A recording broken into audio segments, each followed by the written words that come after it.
वालेकुम अस्सलाम वरहमतुल्लाहि वबरकातुहू। भाईजान मेरा नाम मोहम्मद सलीम है। आपका नाम क्या है? जी मेरा नाम सलमान है। सलमान भाई, खैरियत से हैं आप? जी अल्हम्दुलिल्लाह। सलमान भाई, मैं अभी आपकी ग्रुप में सुन रहा था ऑडियो, जो आप कह रहे थे कि मैं शुरुआती दौर में बरेलवी था, क्या कुछ समझाइए ज़रा मुझे।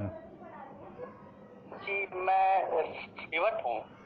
जी जी मैं रिवट हूँ। रिवट रिवत क्या होता है मतलब? पहले मैं गैर मुस्लिम था।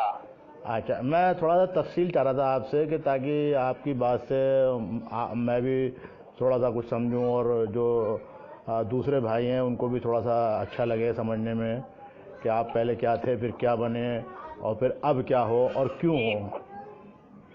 जी मेरा नाम मुकेश सोनी था पहले, अच्छा और काफ़ी 6 साल हो गए मुझे इस्लाम में आए हुए। अच्छा भाईजान। और अब 3 साल तो मुझे यहाँ पे रहते हो गए। मैं सरदार शहर ही रहता हूँ। कहाँ पर? सरदार शहर। सरदार सरदार शहर नहीं है, चूरू डिस्ट्रिक्ट के अंदर। अच्छा वहीं रहता हूँ। अपने जो इदरीस भाई है ना इस ग्रुप के अंदर, जी जी। मैं वहीं रहता हूँ। अच्छा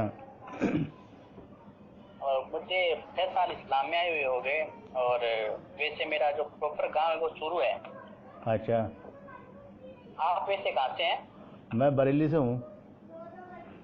बरेली से हैं आप? अच्छा। तो उसके बाद अच्छा मेरी जो स्टडी थी वो हिंदू रिलीजन की स्टडी मैंने की थी पहले।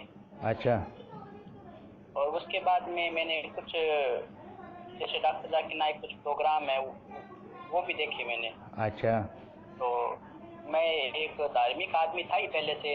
अच्छा तो जब मैंने अध्ययन किया इस्लाम का और हिंदू रिलीजन का, जी जी। तो हिंदू रिलीजन के अंदर भी एक ईश्वर की उपासना है।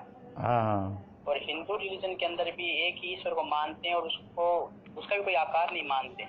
जी जी जैसे अपना ये मानिए ना कि भाई अपन जानते नहीं कि अल्लाह का आकार कैसा है, जी जी। अपन बता नहीं सकते। मैं आपको थोड़ी सी बात आपकी रोके, एक बात की वजाहत कर दूं। अल्लाह ताला जी कुरान में कहता है कि अगर दो खुदा होते, दो अल्लाह होते, तो इस दुनिया में फसाद हो जाता, हाँ हाँ है ना? तो अल्लाह को अच्छा एक बात और बताऊँ आपको कमाल की, कि दुनिया में जितने भी धर्म मजहब जो भी था, कभी किसी ने दो रब का, दो खुदा का तसव्वुर नहीं किया। सब ने या तो रब का बेटा बनाया या रब का अवतार बनाया। कभी किसी ने ये नहीं कहा कि दो रब हैं, दो भगवान हैं, दो खुदा हैं, है नहीं? और ये जितने भी लोग जो आए, जिनको मुशरिक कहा गया, उन्होंने या तो उनको रब का बेटा बनाया या रब का अवतार बनाया या रब के साथ किसी को ऐसा जोड़ा जो रब से अपनी बात मनवा ले, उसका वसीला लगा लेते हैं वो लोग। और ये लोग जो जितने भी लोग इस दुनिया में आए, वो या तो काफिर हुआ इस वजह से, या मुशरिक हो गए। ये दो वजह थी। जी जी। मक्का के जो मुशरिक थे उन्हीं का यही हाल था। मैं वही बता रहा हूँ, जिन लोगों ने अल्लाह के साथ या तो अल्लाह का बेटा बनाया या अल्लाह से किसी ऐसे शख्स को मिलाया जो ये सोचते थे कि अल्लाह इनकी बात नहीं, मतलब इनकी बात मानेगा, इनकी बात को इनकार नहीं कर सकता, ये अल्लाह के बहुत नेक बंदे हैं, बहुत ये हैं, और उन्होंने उसके वसीले लगाए। अब जैसे मक्का के मुशरिक थे, उनका क्या गुनाह था भाई? उनका कोई गुनाह था? वो देखो, वो भी हमारी तरह इंसान ही थे, जुआ भी खेलते होंगे, शराब भी पीते होंगे, दुनिया के बुरे काम भी करते होंगे, लेकिन अल्लाह ताला ने उनके ये गुनाह कुरान में नहीं बयान किए, क्योंकि अल्लाह के पास ये गुनाह जो हैं शिर्क से छोटे हैं, शिर्क से छोटे गुनाह हैं, जिनको अल्लाह ताला क़यामत के दिन हो सकता है कि सज़ा दे या कब्र की सज़ा से उसको माफ़ कर दे, ये अल्लाह बेहतर जानता है। लेकिन अल्लाह ने हर जगह कहा कि शिर्क मत करना, क्योंकि अल्लाह की नज़र में सबसे बड़ी चीज़ शिर्क थी। वसीला लगाने भी शिर्क थी और अल्लाह का बेटा बनाना भी शिर्क थी, वसीला। और हमारे यहाँ पर ये देवबंदी हों, बरेलवी हों, जो भी हों, ये आज भी वसीला लगाते हैं कि अपने हबीब के सदक़े में, वली के सदक़े में, इसके तुफ़ैल में, इसके ये। तो ये मक्का के मुशरिक जो वसीला लगाते थे, तो वो भी तो यही कहते थे, कुछ और कहते थे वो। हाँ, ये मैंने हाँ जी जी। वो भी एक ईश्वर को ही मानते थे, एक अल्लाह को ही मानते थे। अल्लाह को मानते थे, यही कह रहा हूँ, मानते अल्लाह को ही थे, लेकिन वसीला लगाया करते थे। ये वसीला जो है ना, ये इंसान के लिए सबसे बड़ा शिर्क है और इसकी माफ़ी नहीं है। और मुसलमान जो लोग कलमा को मुसलमान है, चाहे वो देवबंदी हो, चाहे वो बरेलवी हो, या कोई भी हो, बहुत मामूली सा समझते हैं वसीला। ए अल्लाह अपने हबीब के सदक़े में, तो ये हबीब के सदक़े में क्या हुआ? वसीला हो गया। बरेलवी ख्वाजा के सदक़े में, फला उसके सदक़े में, ये जो वसीले लगे, ये वसीले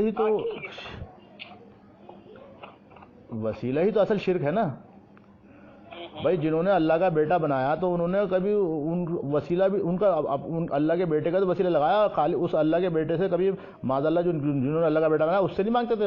वो कहते थे कि हम तेरे बेटे के सदक़े में वसीले मांगते हैं। और जो भी थे बहरहाल, कभी किसी ने दो खुदा का तसव्वुर नहीं किया, चाहे वो हिंदू हो या मुसलमान हो या कोई भी मुशरिक हो, कोई भी हो। चले अब आप अपनी बात बताएं। हाँ, तो बस उसके बाद मैं फर्स्ट टाइम जब था तो हमारे चूरू में एक मस्जिद है, वहाँ जाता था मैं, वहाँ पे पक्की कब्र है। अच्छा।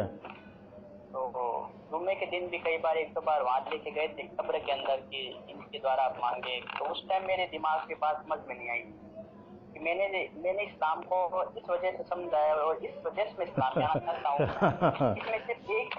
इसमें सिर्फ एक ही ईश्वर की उपासना है। हाँ। और इसमें ऐसा कुछ भी नहीं है कि भाई सिर्फ उस एक ईश्वर से मांगना है। जी जी जी, है ना। तो मैं तो ये समझ के इस्लाम में आया था, और ये लोग ऐसी बातें कर रहे हैं तो मेरे ख्याल से इस्लाम ही है तो हिंदू रिलीजन भी ठीक है।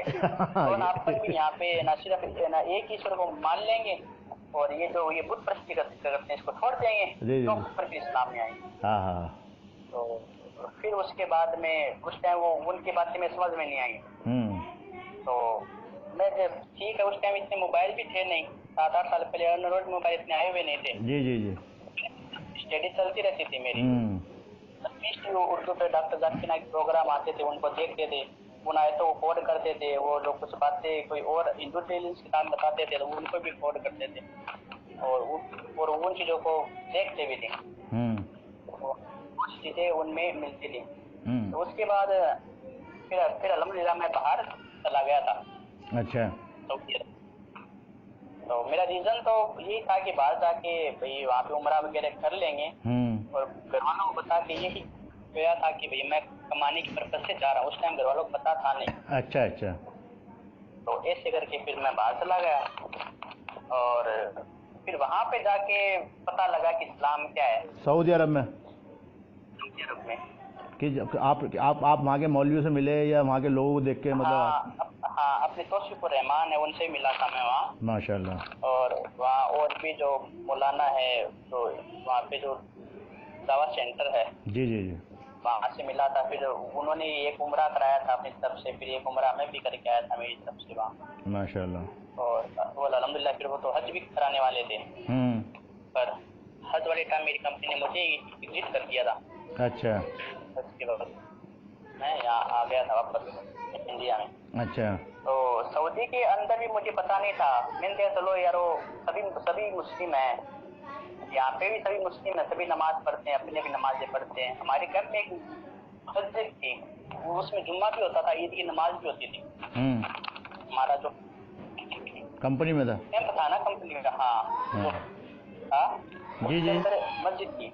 जी जी। मैं बिम्को बिलातेन में गया था, तो रियाद। अच्छा। तो वहाँ पे एक बार किसी बात को लेके जोड़ हो गया था अपने देवबंदी और जो वहाँ पे जो अपनी जमात के लोग हैं। अच्छा। उनका वहाँ पे मसले से किसी बात से लेकर उनका झगड़ा हो गया था। देवबंदी आलिम ने कहा, उस मस्जिद के अंदर देवबंद का आलिम ही नमाज पढ़ाता था हमारी कंपनी के अंदर। तो देवबंद के आलिम ने कहा कि मैं हदीस पेश कर दूंगा कि बात हुई थी जो फजर की नमाज जो सुन्नतें होती है ना, उसके ऊपर यदि फर्ज नमाज छूट जाए तो आप सुन्नत बाद में पढ़ सकते हैं या नहीं पढ़ सकते। अच्छा। अपने जो मौलाना थे उन्होंने कहा कि हाँ पढ़ सकते हैं, हदीस है, हम आपको बता देंगे। तो उन्होंने कहा कि हमारे पास भी हदीस है। तो ऐसे करके उस मस्जिद के अंदर झगड़ा हो गया। आपको पता है जो अपने यहाँ के बाहर के लोग जाते हैं, इंडिया के, पाकिस्तान के, बांग्लादेश के, वो लोग कह रहे थे कि ये लोग गलत है यहाँ के, ऐसे वैसे। तो मैंने देखा यार ये भी मुसलमान है, ये खुद को खुद क्यों झगड़ा कर रहे हैं। हाँ। तो उसके बाद में जो दावा सेंटर वहाँ से फिर तौसीफुर रहमान भी आए थे, और भी कई शेख आए थे वहाँ से। जो वहाँ से जो हमारी कंपनी जो इमाम था देवबंदी मस्जिद का, तो उसे फिर मसले से हटा दिया वहाँ से। अच्छा। तब भी समझ में आया नहीं कि यार ये झगड़ा क्यों करे, मुसलमान ही है सारे, एक अल्लाह को मानते, सभी नमाजें पढ़ते हैं। तो फिर मेरा एक दोस्त था, बांग्लादेश का था वो मुझे अच्छी तरीके से जानता था और अल्हम्दुलिल्लाह वो मुझसे बहुत मतलब लगाव था उससे मेरा। मैं मतलब पिवट था, तो वैसे मेरा उससे लगाव हो गया। वो बंदा ने कहा कि सलमान भाई अब मैं हदीस से मंगाऊंगा, और ये बोलते हैं ना कि हमारे पास हदीस है तो मैं यहाँ से हदीस से मंगाऊंगा। तो उसने अरबी प्लस बांग्ला जबान में हदीस से मंगाई। तो उसने फिर उसको पढ़ना शुरू किया, अध्ययन शुरू किया। तो फिर वो जब पढ़ता तो वो भी मुझे बताता था। तो फिर मैंने भी बहुत सी चीजें वहाँ पे देखी। फिर मैं दावा सेंटर पे जाने लग गया, वहाँ इस्लामिक सेंटर में। तो जुम्मे वाले दिन या इस रमजान में पूरे 1 महीने तक हम वहाँ पे रहे भी थे। अच्छा। मतलब कंपनी से काम से फारिग होके फिर हम वहाँ पे चले जाते थे। तो वहाँ पे वो हदीस से बयान करते थे वहाँ के शेख। तो जो हदीस से बयान करते थे वो हदीस के हवाले देते थे साथ में, ये हदीस है और ये ऐसे हदीस है और ये हदीस है। तो हम लोग क्या करते उस हदीस को कोट कर लेते थे। अच्छा। कोट करके फिर उन्होंने तो अपनी बातें मंगाई थी, और वो जब आते तो वहाँ पे अपनी जबान में वो भाषा में देखते थे, बांग्ला जबान के अंदर, अरबी प्लस बांग्ले तर्जुमे के अंदर। तो वो कहते कि सलमान भाई हदीस सही है, इस किताब के अंदर ये हदीस सही है। मतलब उस टाइम उन्होंने बुखारी के 3-4 सेट मंगाए थे। तो ऐसे फिर ऐसे करके वहाँ पे और जैन खुलने लग गया। और फिर अब वहाँ पे सभी रफ़ाइल के साथ नमाज पढ़ते हैं, तो मैं भी वहाँ पे रफ़ाइल के साथ नमाज पढ़ने लग गया। तो कई अपने हनफी भाई उन्होंने, जो मुझे जानते थे, उन्होंने मुझे मना भी किया कि आप इनकी तरह नमाज ना पढ़ें, तो ऐसे वैसे। तो फिर वहाँ पे फिर मैं बाहर से यहाँ पे आ गया। फिर यहाँ के बाद में मजदूर के अंदर अपनी जमात की मस्जिद हो गई थी। अच्छा। तो इस मस्जिद के नाम से तो फिर वहाँ से भी जुड़ना हुआ, और फिर वहाँ पे भी कुछ और पिवट भाई आए थे। अच्छा। 4-5 जो पिवट भाई आए वो आए, तो उनसे मिलना हुआ। तो अल्हम्दुलिल्लाह मैंने उन सभी को अपनी जमात में पाया। अच्छा, माशाल्लाह। यानी जो और लोग हिंदू से, और जो लोग हिंदू से मुसलमान हुए थे वो लोग, जो लोग हिंदू से मुसलमान हुए थे वो लोग। अच्छा अच्छा। हाँ, तो अपनी जमात में पाया तो मैं बहुत खुश हुआ। और फिर मैंने जब मेरे घर से हिजरत की ना, तब फिर मैं यहाँ से गया था, जयपुर गया था। तो जयपुर के अंदर एक मस्जिद है हमजा। अच्छा। वहाँ पे मैं 10 दिन ना एतकाफ पे भी बैठा था रमजान के अंदर। अच्छा।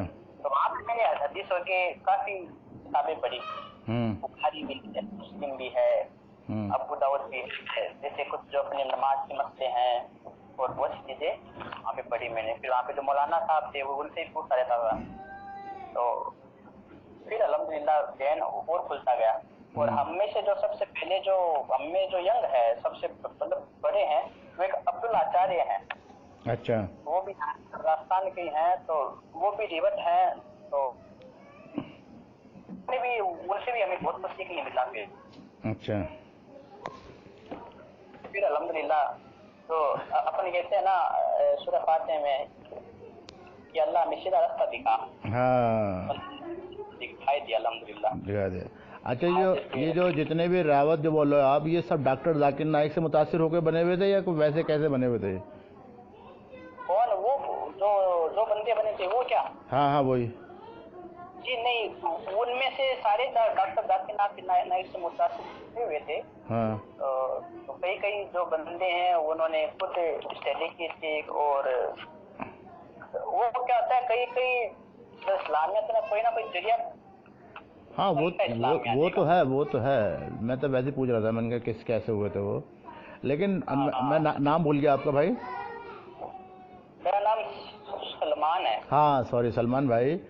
तो मैं आपके तजर्बे से एक चीज़ पूछना चाहता हूँ, जो आपका अपना ज़ाती तजर्बा है। क्या देवबंदी की तबलीग और या बरेलवी की तबलीग से कोई हिंदू मुसलमान हो सकता है? जी देखो, जो बरेलवी की जो तबलीग है ना, हाँ, उससे तो कोई हो ही नहीं सकता। अच्छा। मैंने आज तक देखा भी नहीं। मैंने 6-7 साल के स्ट्रीट के अंदर। अच्छा। कि कोई नॉन मुस्लिम मतलब इनकी तबलीग से हिंदू मतलब मुस्लिम हुआ हो। हाँ। पर जो देवबंदी जमात है उनमें कुछ ना कुछ लोग आपको मिल जाएंगे। अच्छा। पर जो लोग मिलेंगे ना, उनकी स्टडी नहीं होती, समझ रहे हैं आप जी? उनकी पढ़ाई की भी नहीं होती। अच्छा। किसी भी मामले में। हाँ। तो देवबंद जमात से जो लोग जुड़े हैं, जो गैर मुस्लिम से इस्लाम में आए हैं, और काफी लोग हैं जो उनसे जुड़े हुए। जैसे हमारे यहाँ एक गांव है पास में, वहाँ पे बंदा है वो पहले नॉन मुस्लिम था। तो उसने इस्लाम अपनाया, मतलब 40-45 साल के एज में उसने इस्लाम अपनाया। तो वो आज देवबंदी से जुड़ा हुआ है। पर उस बंदे की स्टडी नहीं है, मतलब कोई किसी भी चीज में तहकीक नहीं है उस बंदे की। हाँ, यही बात मैं पूछना चाह रहा था कि जब आपको किसी बात का इल्म होगा ही नहीं तो आप जो है उस पर अमल कैसे करेंगे? और जब तक आपको किसी बात का इल्म होगा नहीं, उस पर आप अमल नहीं करेंगे तो आप हक के रास्ते पे कैसे चलेंगे? आपकी इबादत कैसे कबूल होगी? भाई एक मिसाल के तौर पर मैंने किसी की बात को, दुनियावी इंसान कोई भी आलिम है, उसकी बात को फॉलो करता रहा सारी ज़िंदगी और अमल करता रहा, और क़यामत के दिन मुझे ये पता चला जिस इंसान को तुमने फॉलो किया था वो तो खुद गुमराह था, तो मेरा सारा खाना ख़राब हो गया नहीं हो गया? हो गया नहीं हो गया? भले ही वो दुनिया के अंदर बहुत मशहूर था, बहुत बड़ा आलिम था और बहुत कुछ था, लेकिन अल्लाह की नज़र में वो गुमराह था।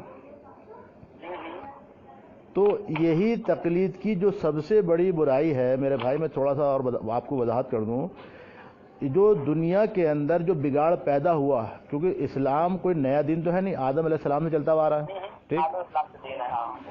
अब आदम अलैहिस्सलाम से लेकर अल्लाह के रसूल सल्लल्लाहु अलैहि वसल्लम तक जितने भी अंबिया है, सब ने इस्लाम की ही दावत दी। आप जब कुरान पढ़ेंगे तो सब पूरे कुरान में ये लिखा कि लोगों ने क्या करा कि अपने उलमाओं को अपना रब बना लिया। उलमाओं, अल्लाह ताला कुरान में क्या कहता है कि इन लोगों ने अपने उलमाओं को, अपने दरवेशों को अपना रब बना लिया। भाई रब कैसे बना लिया? जब ये आयत अल्लाह के रसूल सल्लल्लाहु अलैहि वसल्लम पर उतरी तो एक सहाबी जो थे, जो पहले नसारा थे और उन्होंने इस्लाम कबूल किया, तो वो अल्लाह के रसूल सल्लल्लाहु अलैहि वसल्लम के पास आए और कहने लगे, ए अल्लाह के रसूल, अल्लाह ताला कहता है कि इन लोगों ने अपने उलमाओं को अपना रब बना लिया। तो उन्होंने ये कहा कि अल्लाह के रसूल, जब मैं यहूदी था या मैं ईसाई था तो मैंने कभी भी अपने आलिमों की इबादत नहीं की, मैंने उनको कभी अपना रब नहीं माना, तो फिर अल्लाह ताला कैसे कह रहा है कि इन लोगों ने अपने उलमाओं को अपना रब बना लिया? ठीक, तो अल्लाह के रसूल सल्लल्लाहु अलैहि वसल्लम ने वजाहत की क्या कि भाई इन लोगों ने अल्लाह की बात छोड़कर अपने मुल्ला की बात मानी, और यही इसको बोलते हैं रब बनाना।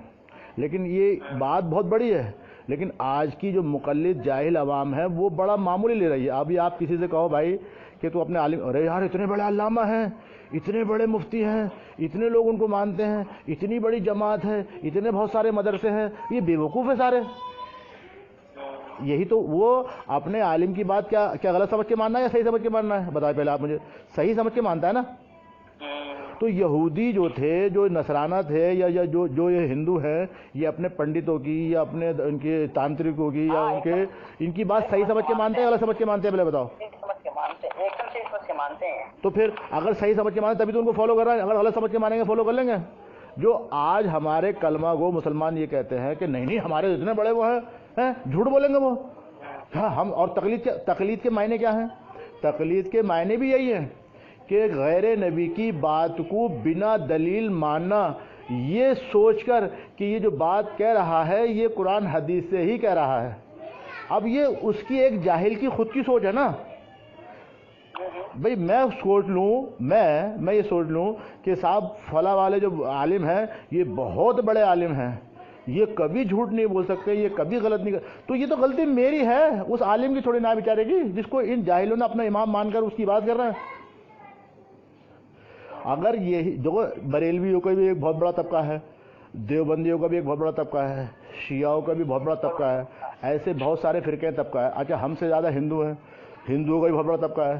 तो ये ज़्यादा वाली जो क्वांटिटी जो लोग गिन कर یہ سوچتے ہیں کہ وہ حق پر ہیں، یہی سب سے بڑی گمراہی ہے، کیونکہ یہ فیصلہ انسان جو ہے عام آدمی وہ خود کر رہا ہے، یہ کون حق پر ہے کون حق پر نہیں ہے۔ مثال کے طور پر آج کوئی آدمی اہل حدیث ہے یا کوئی آدمی دیوبندی ہے، کوئی آدمی بریلوی ہے، وہ کیا سوچتا ہے کہ یار اتنی بڑی جماعت، یہ فیصلہ اس کا خود کا ہے نا، لیکن جب وہ خود تحقیق کرے، کیونکہ تحقیق اس کو خود کو کرنی ہے، یہ جماعت کے بھی چلے گا تو پھر دوسری جماعت بھی حق پر ہی ہے، تیسری بھی حق پر ہی ہے، چوتھی بھی حق پر، سب حق پر ہی ہے، پھر برا کون ہے؟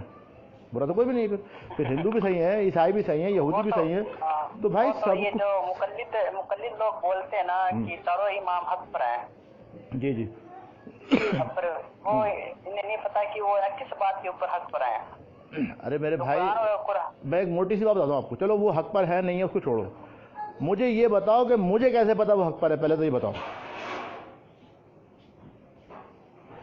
ایک آدمی سے، ایک مقلد سے، جو ایک عام آدمی ہے، ایک دیوبندی ہے، ایک بریلوی ہے، یہ جو بھی ہے، اس سے پوچھو کہ تجھے کیسے پتا وہ حق پر ہے، پہلے تو بتا مجھے،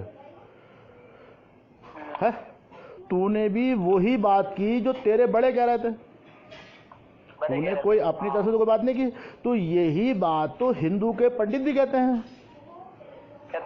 یہودیوں کے ان کے جو پنڈت ہیں، مجھے ملا ہیں ان کے، وہ بھی یہ کہتے ہیں کہ فلاں حق پر ہے، وہ سب ان کی سنی بات یار وہی آ جاتی تقلید۔ یہ تقلید اگر نہیں ہوتی تو آج امت کے اندر یہ فرقے پرستی نہیں ہوتی، بگاڑ نہیں ہوتا۔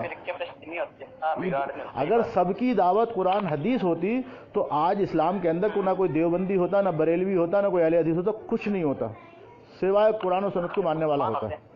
لیکن بگاڑ کہاں پیدا ہوا؟ بگاڑ کرا اس تقلید نے پیدا کہ میرا امام امام اعظم، دوسرا کہہ رہا میرا امام امام اعظم ہے۔ اب بھوتنیوں کو سب کے امام امام اعظم ہے تو پھر دوسرے نمبر کا امام کون ہے؟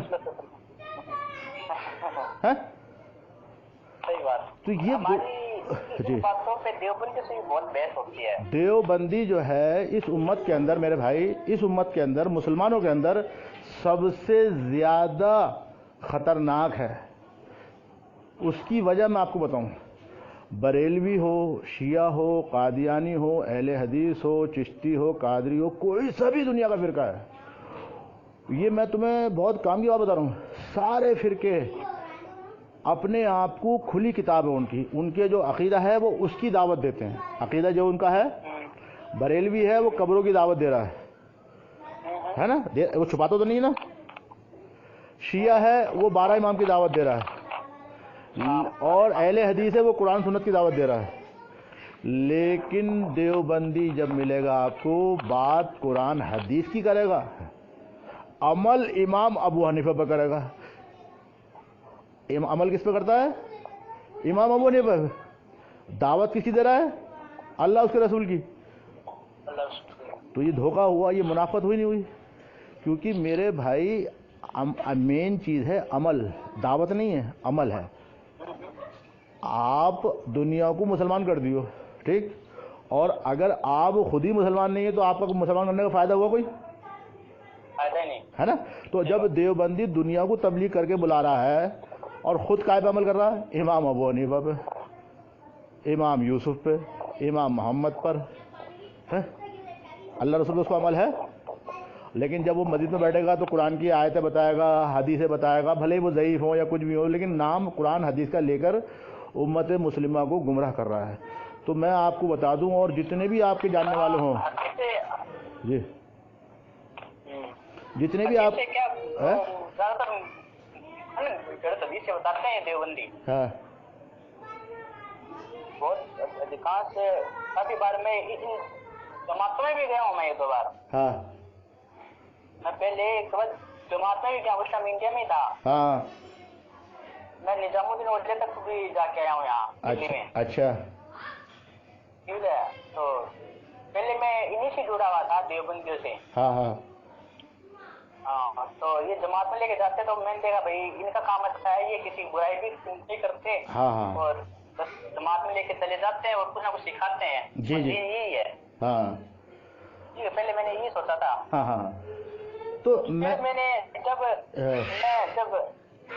میں باہر گیا تب پتا لگا کہ یہ جو حدیث ہے، اب یہ حدیث ایک حدیث بیان کرتے ہیں، آپ کبھی بھی ان کی ریکارڈ رکھنا یہ بولتے ہیں رسول اللہ صلی اللہ علیہ وسلم کی صدقے کے اندر یہ پوری دنیا بنائی گئی، ہاں ہے نا، اور بولنے کے لیے پوری دنیا بنائی گئی. اب نہ تو اس کی بات قرآن کے اندر ملتی، نہ کوئی ایسی کوئی حدیث ملتی جو صحیح. بھائی اللہ تعالیٰ نے قرآن میں کہا، سب کو پتا ہے کہ یہ دنیا میں نے انسان اور جنات کو جو پیدا کیا ہے اپنی عبادت کے لیے بنائی ہے. انسان اور جنات کو کیوں پیدا کیا میں نے؟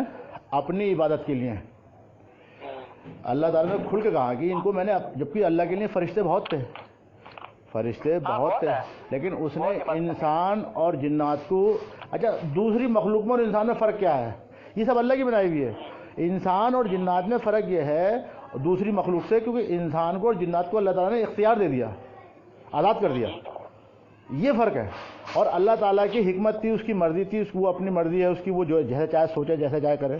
اس نے سوچا کہ میں چاہتا ہوں کہ کوئی ایسی مخلوق پیدا کروں جو مجھے اپنی مرضی سے مجھے مانے، میری عبادت کرے، بس میں اس کو راستہ دکھا دوں کہ دیکھو بھائی یہ راستہ اچھا ہے، یہ برا ہے، ٹھیک ہے نہیں، اور میرے ساتھ وہ شرک نہ کرے.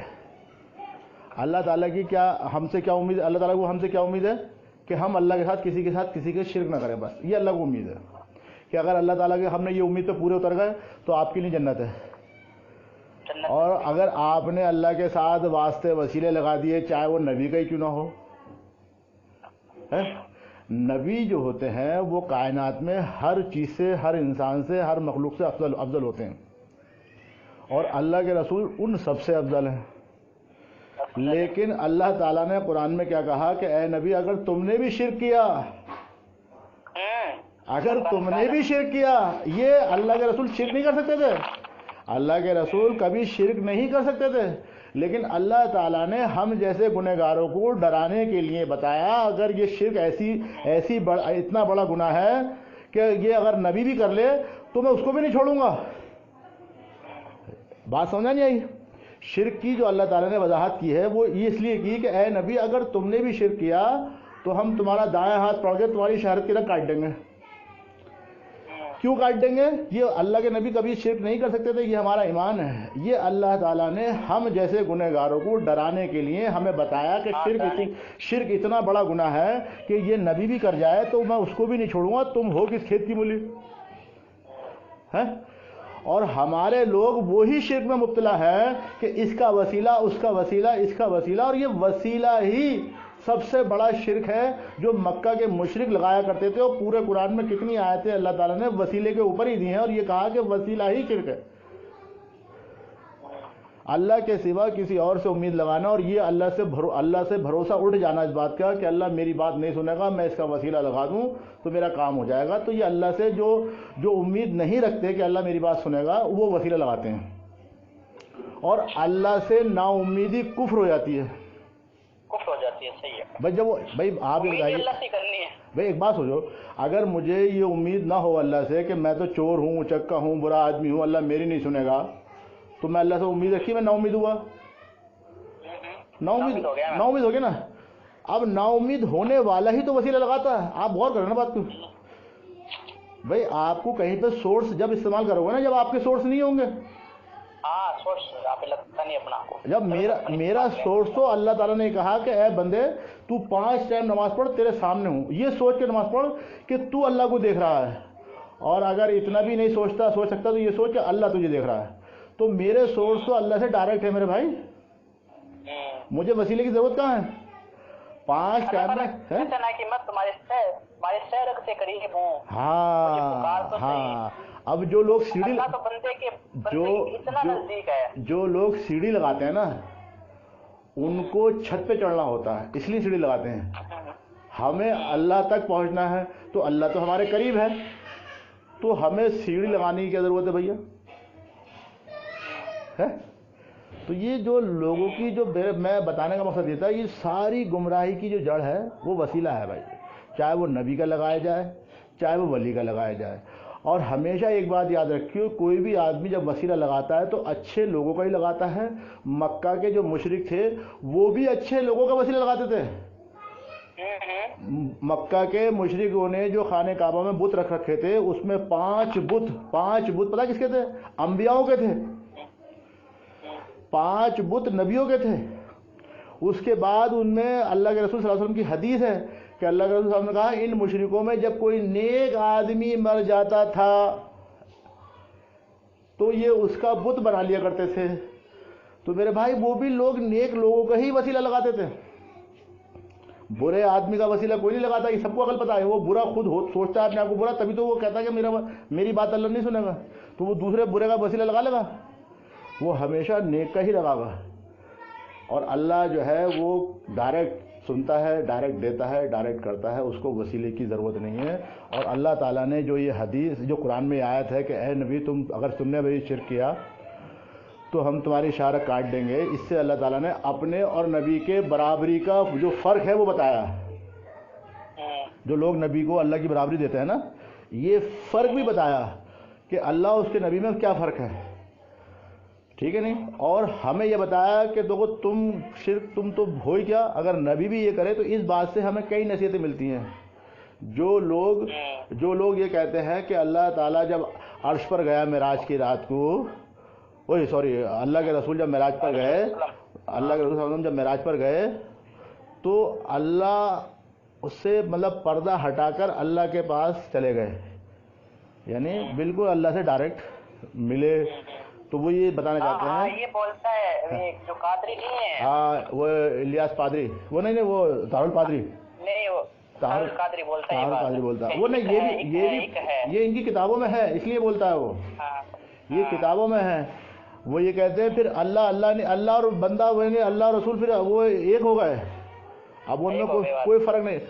جو لوگ اللہ کے رسول صلی اللہ علیہ وسلم کو نور مانتے ہوں, ان کو حاضر ناظر مانتے ہوں, ان کو مختار کل مانتے ہوں, ان کو علم غیب مانتے ہوں, یہ ساری صفتیں اللہ کی ہیں اور وہی صفت اللہ کے رسول کو دیتے ہیں. تو انہوں نے اللہ ہی مانتے ہیں. بھائی کہنے سے کچھ نہیں ہوتا لیکن ماننے سے سب کچھ ہوتا ہے. وہ مانتے اللہ ہی ہیں لیکن کہتے رسول ہیں. بھائی جو صفت اللہ کی ہے وہی صفت اللہ کے رسول کو دے دی تو پھر صفت سے تو اللہ ہے. بھائی جو ہم اللہ کو جو مانتے ہیں اس کی صفاتوں سے تو مانتے ہیں. ہم نے اللہ کو تو نہیں دیکھا نہ ہمیں یہ پتا کہ اللہ کیسا ہے. اس کی صفاتوں سے ہم اسے مانتے ہیں کہ اس کی یہ صفات ہے. تو یہ وہی صفات اللہ کے رسول کو دے دی جائے تو پھر اللہ سے کون ڈرے گا؟ تو بہرحال یہ لمبی چوڑی بہت ساری باتیں ہیں. خیر بہرحال یہ ہے کہ آپ نے اپنی بات بتائی, جزاک اللہ خیر. اور بھائی میں تو آپ سے آخری بات یہ کہوں گا کہ دعوت دین کی دینا, یہ اللہ تعالیٰ کہتا ہے کہ تم سب امتوں میں بہتر ہو. کیوں ہو کہ تم دین کی دعوت دیتے ہو. ہم جو ہیں مسلمان, جو دین کی دعوت دیتا ہے باقی مسلمانوں سے بہتر ہے, اور سارے مسلمان باقی کافروں سے بہتر ہیں. سارے مسلمان باقی کافروں سے بہتر ہیں, اور جو اللہ رسول کی دین کی دعوت دے وہ ان باقی مسلمانوں سے بہتر ہے. اب دیکھ لو بریلوی لوگ ہیں, انہوں نے آج تک کسی بھی مسلمان کو بھی دعوت نہیں دی. انہوں نے کیسے دیں گے بھائی دعوت دینے کا کوئی مطلب مسلمان بھی نہیں دیے, نہ گمراہ ہے نا. ارے میری بات سمجھو, جہاں پہ ان کی مسجد ہے نا, وہاں پہ تو ان کی عوام کا تو تال خراب ہی ہے. بھائی میں یہ کہہ رہا ہوں کہ جیسے آپ ان کی مسجد ہے, کیوں یہ دعوت تو دیتے نہیں ہے ان کو, ٹھیک ہے. یہ تو کچھ جمعے والے دن وہ ایک تو 11 آتی ہے تو عبد القادر جیلانی پہ کھڑے ہو جاتے ہیں, اور جب محرم کا مہینہ آتا ہے تو نہیں پہلے میری بات سمجھو. میں کیا کہنا چاہ رہا ہوں کہ بھئی یہ دعوت دیں گے تو کس کی دیں گے؟ اللہ کی دیں گے, اللہ کے رسول کی دیں گے, غوث پاک کی دیں گے, عبد القادر جیلانی کی دیں گے, دلی والوں کی دیں گے, بغداد والوں کی دیں گے, اجمیر والا, کس کی دیں گے دعوت؟ کس کو کہیں گے کہ اللہ کے سوا کوئی معبود نہیں ہے؟ تو کوئی ہندو یہ پوچھے گا تو پھر اس کے مزار پہ تو کیوں جاتا ہے بھائی؟ تو خود پھنس جائے گا, نہیں پھنس جائے گا وہ ہے؟ وہ خود پھنس گیا نہیں پھنس گیا؟ اگر میں یہ کہوں کہ اللہ کے سوا کوئی نہیں دے سکتا تو کہے گا بھائی تو مزار پہ آ کے کیوں ماتھا پہ ٹکرا, تو پھر جب اللہ کے سوا کوئی نہیں دے سکتا تو وہ اپنی بات میں خود ذلیل ہو جائے گا. اور یہی منافقت دیوبندی کرتا ہے. دیوبندی کیا کرتا ہے؟ وہ کہتا ضرور ہے کہ اللہ کے سوا کوئی نہیں دیتا لیکن عمل نہیں کرتا.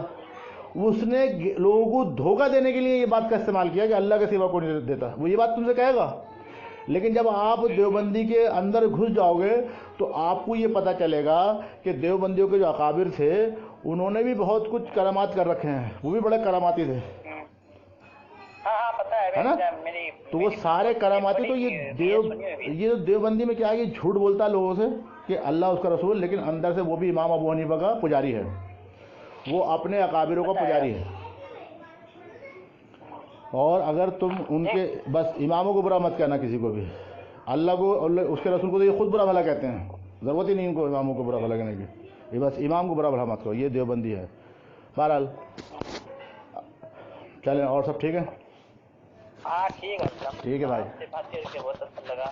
جی جی بڑی مہربانی. تو آپ پہلے سے ہی مطلب نہیں بھائی, میں دیوبندی تھا, 8 سال مجھے قریب ہوگا اہل حدیث ہوئے ہوئے.